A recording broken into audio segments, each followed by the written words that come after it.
43 times. That's how many times my grandmother pressed the call button for help in a single 8-hour shift. 43 desperate pleas in the darkness of room 204 at Oakwood Terrace Care Facility. 43 times she reached out with trembling fingers, needing to use the bathroom, needing water, needing medication, needing simply to know that another human being cared whether she was suffering. And do you know how many times someone walked through that door to help her? 0. Not once. Not a single time in 8 hours. The system logged every button press, every cry for dignity, and it also logged exactly what the staff did in response.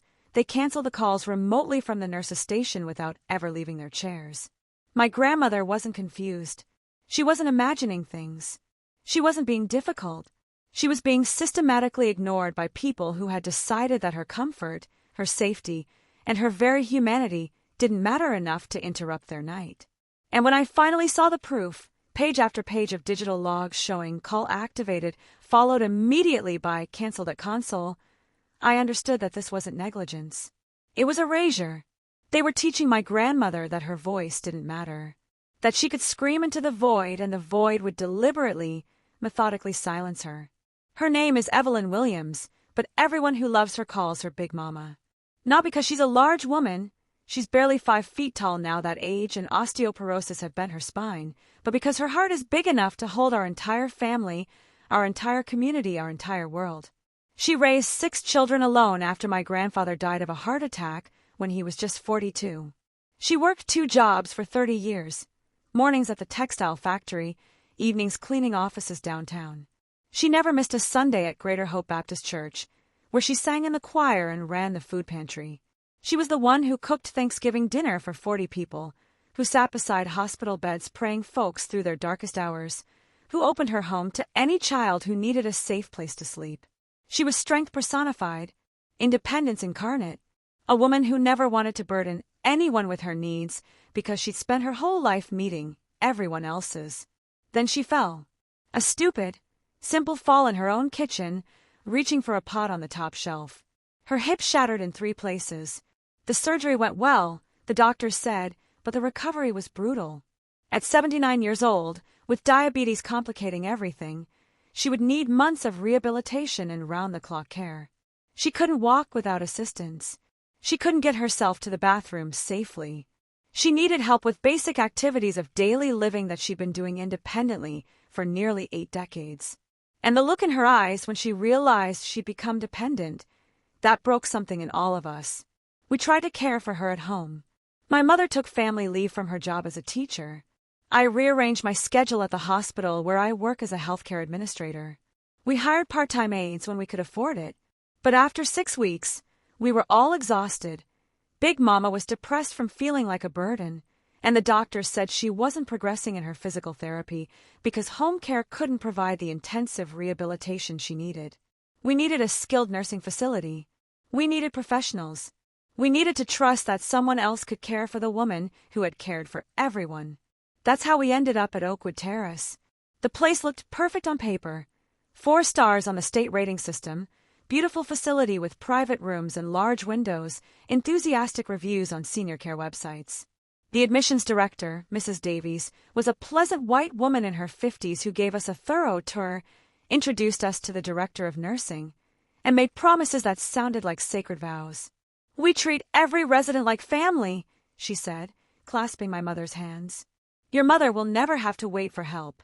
We have excellent staff-to-patient ratios, and our call light response times are among the best in the state. She'll be safe here. She'll be loved here." We wanted so desperately to believe her. We needed to believe her.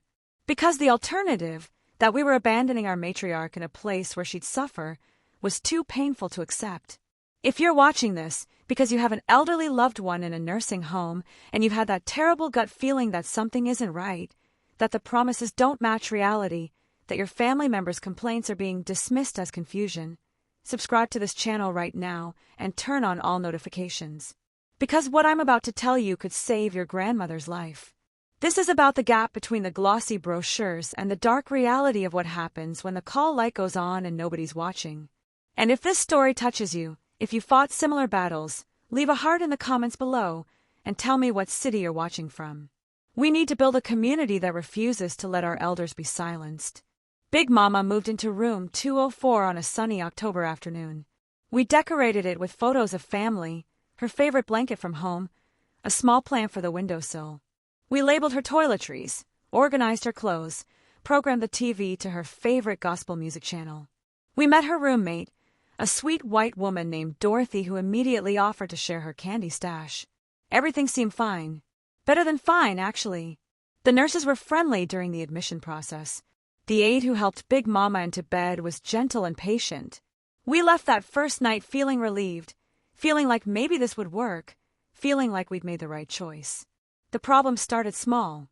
Little things that were easy to dismiss as adjustment difficulties or minor inconveniences. During my first evening visit, 2 days after admission, Big Mama mentioned that she needed help getting to the bathroom earlier that day and had to wait a while for someone to come. "How long is a while?" I asked. She shrugged. "Maybe 20 minutes. It felt like forever when you really have to go." I made a mental note to mention it to the nursing staff, but I told myself that sometimes facilities get busy, that 20 minutes wasn't unreasonable if someone had an emergency elsewhere on the unit. A week later, I noticed she was drinking less water.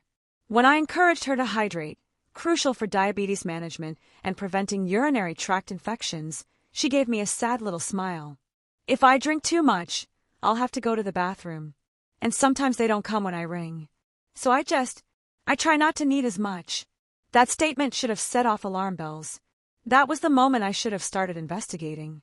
But I was still in denial, still wanting to trust the system, still believing that a 4-star facility wouldn't let an elderly woman dehydrate herself because she couldn't reliably get help to the bathroom. Then came the day that shattered all my illusions. It was a Tuesday afternoon, 3 weeks after Big Mama's admission. I'd gotten off work early and decided to surprise her with a visit outside my usual evening schedule. When I walked into room 204, the smell hit me first. Urine. Strong and recent. Big Mama was sitting in her wheelchair by the window, and when she turned to see me, her face crumpled. She started crying, quiet, ashamed tears that made me want to scream. "I'm sorry, baby," she whispered. "I'm so sorry. I tried to wait. I pressed the button so many times. But they didn't come, and I just couldn't hold it anymore. I wet myself like a child. I'm so ashamed." My hands were shaking as I helped her out of the soiled clothes. Her skin was red and irritated. She'd been sitting in her own urine for who knows how long. The call light wasn't on. Either she'd given up pressing it or someone had turned it off remotely. I left Big Mama with clean clothes and a promise that I'd be right back, and I marched down that hallway to the nurse's station with rage burning in my chest. There were 2 nurses there, both white women in their 30s, sitting at the computer, scrolling through Facebook. Not charting, not preparing medications, not responding to call lights, just casually browsing social media while my grandmother sat in her own waste down the hall. "Excuse me," I said, my voice tight with the effort of staying professional. "My grandmother in room 204 has been sitting in soiled clothes. She says she pressed the call button multiple times, and no one came. Can you explain why that happened?" The taller nurse, whose badge said Jennifer, barely looked up from the screen. "We were in there about 30 minutes ago to check on her. She was fine then. She probably just went after we left. She says she pressed the button multiple times." "Well," Jennifer said with a shrug, patients with dementia often think they've been waiting longer than they actually have. Time perception gets confused. She probably pressed it a few minutes ago, and we just haven't gotten there yet. "My grandmother doesn't have dementia," I said, my voice rising. "She has a broken hip. Her mind is completely sharp, and she's telling me she pressed that button repeatedly, and no one came for over an hour." The second nurse, a blonde woman named Ashley, finally looked at me with thinly veiled irritation. "Ma'am, we're very busy here. We have 30 patients on this unit and only 2 nurses per shift. We respond to calls as quickly as we can, but we can't be everywhere at once. Sometimes people have to wait. That's just reality. So your excellent response times that were promised during admission, those were lies?" "They weren't lies," Jennifer snapped. "They're averages. Some calls get answered faster than others, depending on acuity. If someone is having a medical emergency, They get priority over someone who just needs to use the bathroom. So my grandmother, who can't walk independently and was desperately trying not to soil herself, wasn't a priority. What exactly constitutes a priority in this facility? Ashley stood up, her professional mask slipping to reveal genuine hostility. Look, if you're not satisfied with the care your grandmother is receiving here, you're welcome to take her somewhere else. But I can tell you from 15 years of experience that every facility deals with the same staffing issues. Your grandmother is just going to have to be patient when she presses the button. We'll get to her when we can. She was patient, I said quietly. She was so patient that she sat in her own urine rather than complain too loudly. Because you've taught her that her needs don't matter, that she's a burden, that she should just be quiet and wait. I walked away before I said something that would get Big Mama labeled as having a difficult family and make her care even worse. But as I walked back to her room, I made a decision. I was going to find out exactly what was happening on this unit when families weren't around. I was going to document everything. And I was going to prove that the neglect Big Mama was describing wasn't confusion or exaggeration. It was systematic and deliberate. That night, after I got Big Mama cleaned up and settled for bed, I told the nursing staff I was leaving at 8 p.m. as usual. But instead of leaving, I sat in my car in the parking lot for 30 minutes, then snuck back into the building through a side entrance near the physical therapy gym. I made my way quietly to room 204, where Big Mama was resting with her eyes closed. Her roommate Dorothy had been moved to a different room that morning, so we had privacy. Big Mama, I whispered, I'm going to stay here tonight. I'm going to hide in the bathroom with the door mostly closed. And I want you to press the call button the moment you need anything, water, bathroom, medication, anything. I'm going to document exactly how long it takes for them to respond. Okay. Her eyes widened. Baby, you don't have to do that. I don't want you getting in trouble. I'm not leaving you, I said firmly. Not until I understand what's really happening here. Will you trust me? She nodded. I positioned myself in the bathroom where I could see the door and most of the room through the crack, and I settled into wait. At 9:15 p.m., Big Mama said she was thirsty. She pressed the call button. The light outside her door turned on. I could see its red glow reflecting in the hallway. I started the timer on my phone and began documenting. 9:15 p.m., call button pressed. Light activated. 9:25 p.m., 10 minutes. No response. Can hear voices at nurses stationed down the hall. Light still on. 9:35 p.m., 20 minutes. Heard a cart roll past the door. No one stopped. Light still on. 9:45 p.m., 30 minutes. Heard laughter from the break room. Light still on. At 9:58 p.m., 43 minutes after Big Mama pressed the button, I watched something that made my blood run cold.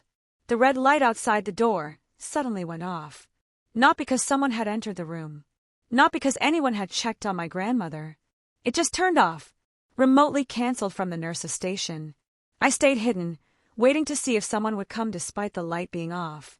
Maybe they were on their way and had turned off the light prematurely. But no one came.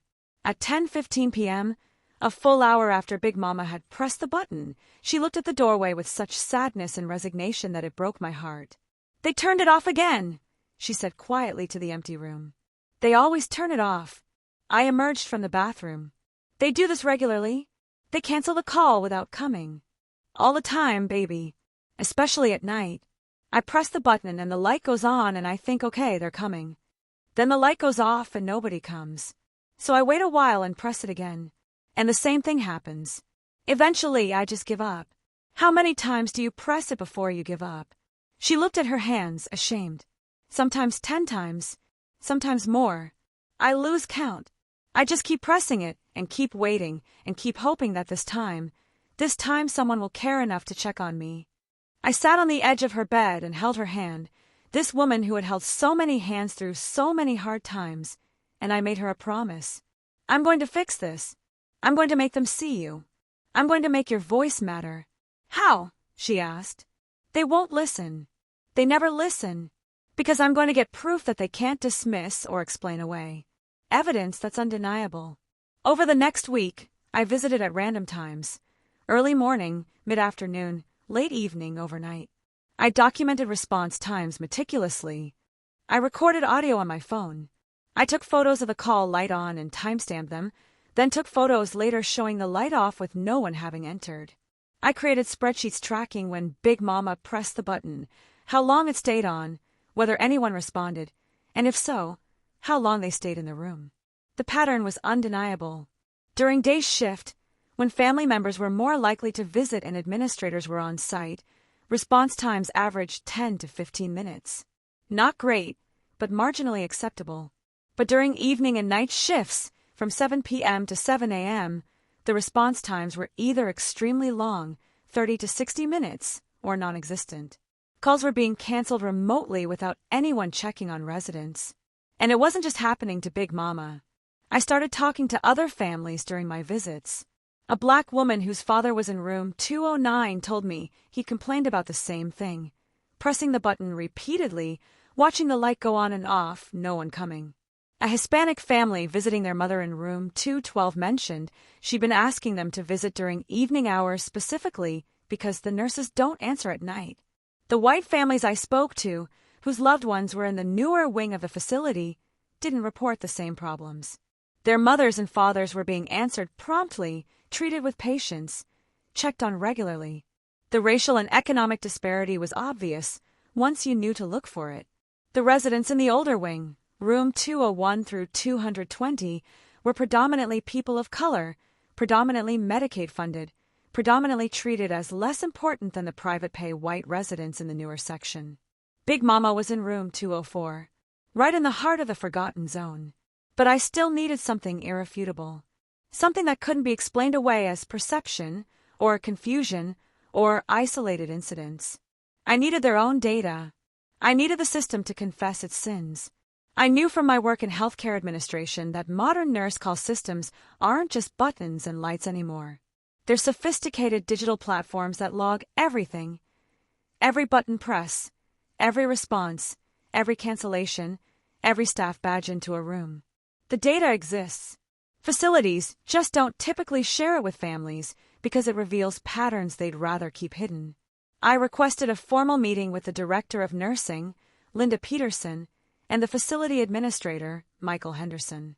I sent a certified letter requesting access to my grandmother's complete call light logs for the past 30 days, citing my authority as her designated healthcare proxy and invoking Florida's healthcare records access laws.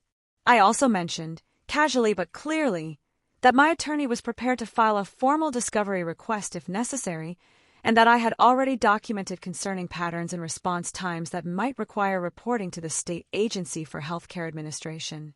The meeting was scheduled for the following Thursday at 2 p.m. in Mr. Henderson's office. I arrived with a folder containing all my documentation, my spreadsheets, my photos, my audio recordings. I brought my attorney on speakerphone as a witness, and I came prepared for a fight. Mrs. Peterson started with a corporate script, her voice professionally sympathetic, but her eyes cold. We appreciate you bringing your concerns to our attention. We want you to know that resident safety is our top priority, and we take all feedback seriously. However, I want to caution you that call light response data can be difficult for non-medical professionals to interpret. There are many factors that affect response times, patient acuity, emergency situations, staffing variations, and looking at raw numbers without context can create misleading impressions. Then provide the context, I said calmly. Show me the data and explain it to me. I'm quite capable of understanding statistics and healthcare workflow. I'm a hospital administrator. I review this kind of data regularly in my own facility. Mr. Henderson shifted uncomfortably. We've prepared a summary report of your grandmother's call light activity. It shows that staff are responding within reasonable time frames consistent with industry standards. He slid a single sheet of paper across the desk. It was a sanitized summary showing average response times. Average response time, 12 minutes. 87% of calls answered within 20 minutes. This is an average, I said. Averages hide outliers. I want the raw data. Every call, every response time, every cancellation. The logs that your digital system automatically generates. Those are internal operational records, Mrs. Peterson said. We don't typically. I'm not asking what you typically do, I interrupted. I'm asking for records related to my grandmother's care, which I'm legally entitled to access as her healthcare proxy.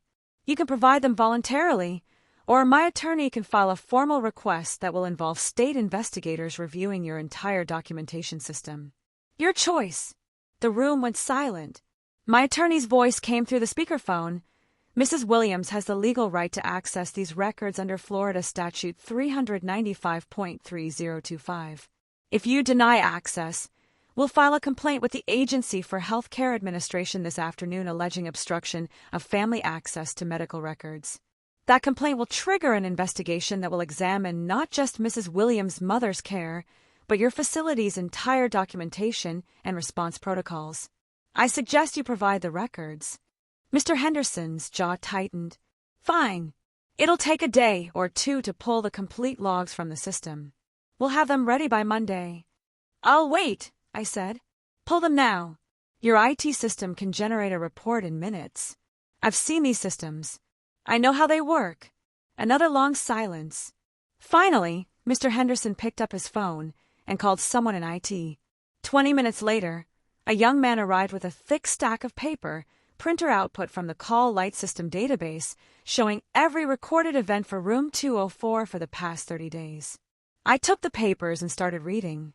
The first few pages showed day shift activity, calls answered in reasonable time frames, legitimate response patterns. Then I reached the night shift data from 2 weeks earlier. November 14th, 11 p.m. to 7 a.m. My hand started shaking as I read, 11:03 p.m., call light activated, room 204. 11:03 p.m., call light canceled at console. Duration, 8 seconds. Staff presence, none. 11:15 p.m., call light activated, room 204. 11:15 p.m., call light canceled at console. Duration, 12 seconds. Staff presence, none. 11:42 p.m., call light activated, room 204. 11:43 p.m., call light canceled at console. Duration, 22 seconds. Staff presence, none. It went on. Page after page. I counted them carefully, my finger trembling as I tracked each occurrence. 12:18 a.m., call light activated. Canceled at console. No staff presence. 12:45 a.m., call light activated. Canceled at console. No staff presence. 1:03 a.m., call light activated. Canceled at console. No staff presence. 1:31 a.m., call light activated. Canceled at console. No staff presence. The list continued through the entire 8-hour shift. When I reached the end of the November 14th night shift data, I had counted 43 separate instances of my grandmother pressing her call button and having it remotely canceled within seconds to minutes, without a single documented staff entry into her room. 43 times. 43 cries for help, systematically silenced. I looked up at Mrs. Peterson and Mr. Henderson. Explain this to me, I said, my voice shaking. On the night of November 14th, my grandmother's call button was pressed 43 times between 11 p.m. and 7 a.m. 43 times. And 43 times, it was canceled at the console without anyone entering her room. Not once. For 8 straight hours. Explain how that represents attentive care. Explain how that meets your promises of treating residents like family. Mrs. Peterson's face had gone pale. She reached for the papers, scanning them quickly. This must be a system malfunction. Sometimes the sensors glitch and record multiple activations when there was really only one. A glitch that happened to occur exactly 43 separate times over exactly 8 hours, with each cancellation logged at a different timestamp? That's your explanation. Mr. Henderson tried a different approach. It's possible that staff were checking on your grandmother during routine rounds and simply forgot to badge into the room. The system only logs staff presence when they physically scan their badge at the door. So your theory is that nurses checked on her 43 times without badging in, but somehow remembered to cancel the call light remotely from the console all 43 times? You expect me to believe that? Ms. Williams, I understand you're upset. Don't you dare tell me I'm upset like that's the problem here. The problem is that my grandmother spent 8 hours pressing a button for help and being systematically ignored. The problem is that your staff has been trained to silence her electronically rather than actually provide care. The problem is that she's been lying to me for weeks, telling me she's fine, because she's too afraid and too ashamed to admit that she's being neglected in the place we trusted to care for her. I pulled out my phone and played the video I'd recorded the week before. The one showing the call light on, the timer running past 45 minutes, the lights suddenly going off with no one entering the room. This is from last Tuesday. Different date. Same pattern. This isn't a glitch. This is your culture. Mrs. Peterson and Mr. Henderson exchanged a look. They knew they were caught. The data was irrefutable. The video was damning. And my attorney was on the phone hearing everything. "What do you want?" Mr. Henderson finally asked, his voice flat. "I want my grandmother transferred out of this facility immediately. I want a full refund of every penny we've paid since admission. I want you to report this to the state health department yourselves, because if you don't, I will, and I'll include every piece of evidence I have, including testimony from other families whose loved ones are experiencing the same neglect. And I want a written acknowledgement that the care provided fell below acceptable standards. We can't admit fault without consulting our legal team." "Then consult them quickly," my attorney interjected, "because Mrs. Williams and I are walking out of this meeting in 10 minutes, and at 3 p.m. I'm filing a formal complaint with AHCA, contacting local news media, and posting this data on every senior care review website and social media platform I can find. Your facility's reputation will be destroyed by dinner time. Or you can work with us now to resolve this quietly and ensure Mrs. Williams' mother receives appropriate transition care." By 4 p.m. that afternoon, we had a written agreement. Oakwood Terrace would refund 3 months of care payments. They would arrange medical transport to a new facility of our choosing at their expense. They would provide a written statement acknowledging care delivery gaps that required immediate remediation. And they would self-report the incidents to the state health department. The agreement included a clause limiting my public statements to factual descriptions of personal experience, but it didn't prevent me from sharing data or advocating for systemic changes. My attorney made sure of that. The hardest part was telling Big Mama we were moving her again. When I walked into room 204 that evening to begin packing her belongings, she looked worried. "Did I get you in trouble, baby? Did they kick me out because I complained?" "No, Big Mama," I said, kneeling beside her wheelchair so I could look into her eyes. "You didn't do anything wrong. They failed you, and I found proof that they can't deny or hide from. We're leaving because you deserve better. Because I'm not going to let anyone treat you like you don't matter." Tears spilled down her face. "Where will I go?" "Somewhere smaller. It's been 2 years since Big Mama passed. 2 years since I sat beside her bed at Riverside Manor and held her hand as she took her last breath, knowing that her final months had been peaceful and that she'd been treated with the dignity she deserved. 2 years since I stood at her funeral in Greater Hope Baptist Church and promised her memory that I wouldn't let her 43 unanswered calls be forgotten. I think about those calls constantly, about the number 43, about what it means to reach out for help that many times and be systematically ignored, about the psychological torture of watching that light go on and off, while lying in the dark knowing that people have decided you're not worth their time, about how it must have felt to finally understand that the button wasn't connecting you to help. It was just giving the staff a convenient way to acknowledge your existence long enough to dismiss it. The call button is supposed to be a lifeline. It's literally called a nurse call system, the implication being that when you call, a nurse comes. It's marketed to families as a safety feature, a way for residents to summon help immediately when they need it. Facilities like Oakwood Terrace put photos of the call button in their brochures. They show concerned nurses rushing to respond to call lights. They make promises about attentive care and never having to wait.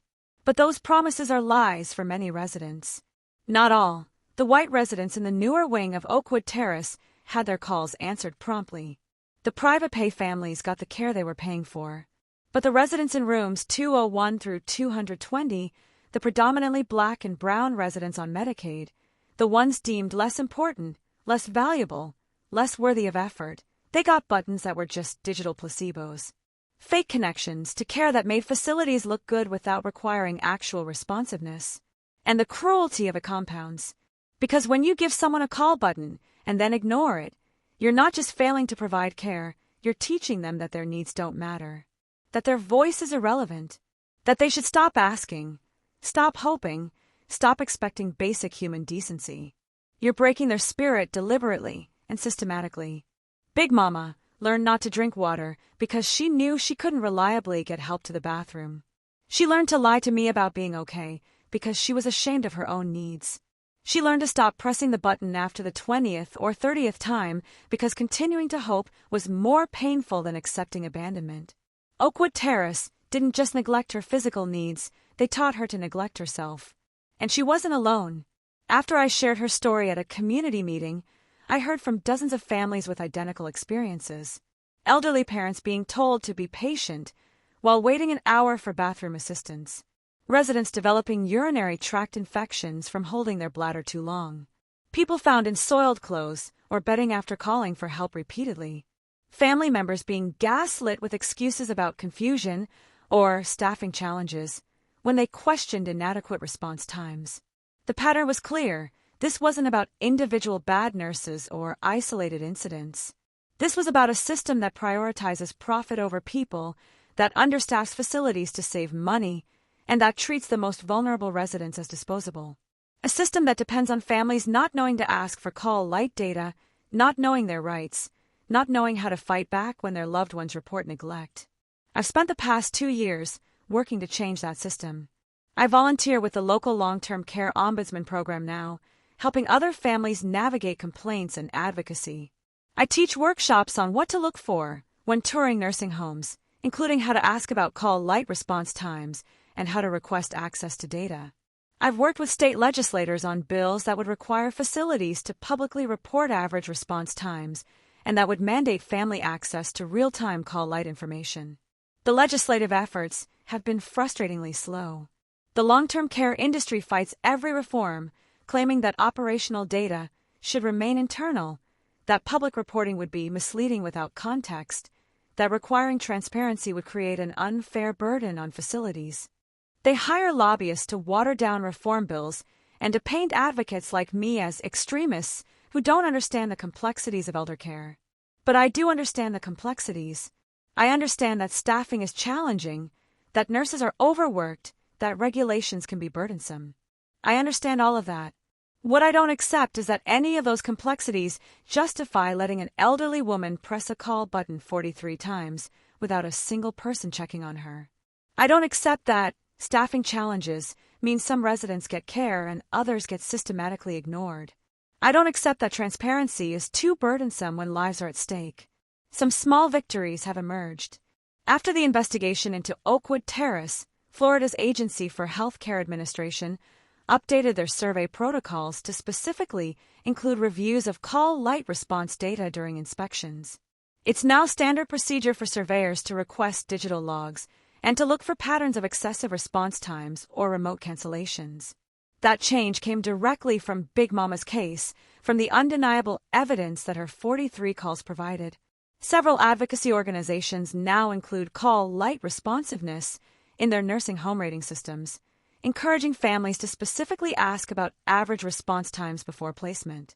Some progressive facilities have started providing families with login access to view real-time call light data through web portals, recognizing that transparency builds trust and drives better performance from staff who know they're being monitored. And individual families have reached out to thank me for sharing Big Mama's story, saying it gave them the language and the courage to advocate for their own loved ones. One woman told me she requested call light logs after her father complained about waiting for help, discovered response times averaging 40 to 60 minutes during night shift, and successfully moved him to a better facility before serious harm occurred. Your grandmother's 43 calls saved my father's life, she wrote, because now I knew what to look for. That's what keeps me going. The knowledge that Big Mama's suffering wasn't meaningless, that the evidence I gathered and the fight I waged created ripples that are protecting other vulnerable elders, that her 43 calls, which Oakwood Terrace wanted to hide and forget, became a rallying cry for accountability and change. But I also carry the grief of knowing how many residents are pressing buttons right now, at this very moment, and being ignored. How many families have no idea that their mother or grandmother is lying in the dark, waiting for help that will never come, learning to swallow their needs because speaking up has consequences. How many call lights are blinking in forgotten hallways while staff socialize or scroll through phones or cancel the calls remotely because it's easier than actually caring? Subscribe to this channel right now and turn on all notifications for more true stories that expose the reality behind nursing home marketing and advocacy strategies that actually work to protect your loved ones. If Big Mama's story touched you, if you've experienced similar neglect in your own family, leave a heart in the comments below. Tell me what city you're watching from. Share your stories, because the more we talk about this, the harder it becomes for facilities to hide behind corporate language and glossy brochures. The more families demand accountability, the more pressure we create for systemic change. And if you have a loved one in a nursing home right now, please, I'm begging you, ask about call light response times. Don't accept vague reassurances. Request actual data. Visit at random times, including nights and weekends. Watch whether the staff respond promptly to call lights in the hallway. Observe whether some residents seem to get faster service than others. Trust your loved one when they tell you no one comes. Document everything. Demand transparency. Because somewhere, right now, another Big Mama is pressing her call button for the 40th time tonight. Another family is being told their mother is confused when she's actually being neglected. Another facility is logging evidence of systematic abandonment in their digital systems while telling families everything is fine. Big Mama's 43 calls were evidence that couldn't be hidden or explained away. They were digital proof of dehumanization. They were logged confessions of institutional cruelty. And they became a tool for holding Oakwood Terrace accountable in a way that testimonial evidence alone never could. But they were also so much more than evidence. They were a testament to Big Mama's persistence, her refusal to give up even when hope seemed futile, her determination to keep asking for dignity even when dignity was systematically denied. She pressed that button 43 times not because she thought anyone would answer, but because she refused to disappear quietly. She refused to let them teach her that she didn't matter. And she was right. She mattered. Every one of those 43 calls mattered. They mattered enough that I fought for her. They mattered enough that the state investigated. They mattered enough that policies changed. They mattered enough that other families learned to advocate for their own loved ones. Big Mama's voice, the voice that Oakwood Terrace tried to silence 43 times in a single night, ended up being heard by thousands of people. Her story has been shared at legislative hearings, advocacy conferences, family support groups, and now on this platform where hopefully it will reach even more people who need to hear it. So to everyone watching this, if you take nothing else from Big Mama's story, take this. The call button only works if someone is willing to answer it. Technology can log every cry for help, but it can't force humans to care. Policies can require adequate staffing, but they can't force facilities to prioritize all residents equally. Regulations can mandate response standards, but they can't eliminate the racism and ageism that determine whose calls get answered first and whose get canceled remotely.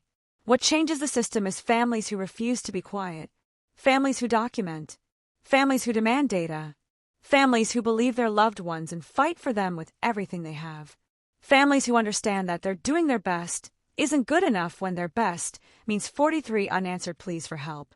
I couldn't save Big Mama from those months of neglect at Oakwood Terrace. I couldn't give her back the dignity they stole or undo the trauma they inflicted. But I made sure her story didn't end with 43 canceled calls in a forgotten database. I made sure her voice was finally heard, and I'll keep making sure it's heard for as long as I have breath. Because she mattered, and every elder pressing a call button in the dark right now matters. And we owe them more than glossy brochures and empty promises. We owe them care that actually shows up when they call. 43 times. Remember that number. Let it haunt you the way it haunts me. And let it motivate you to demand better for every Big Mama waiting in the dark.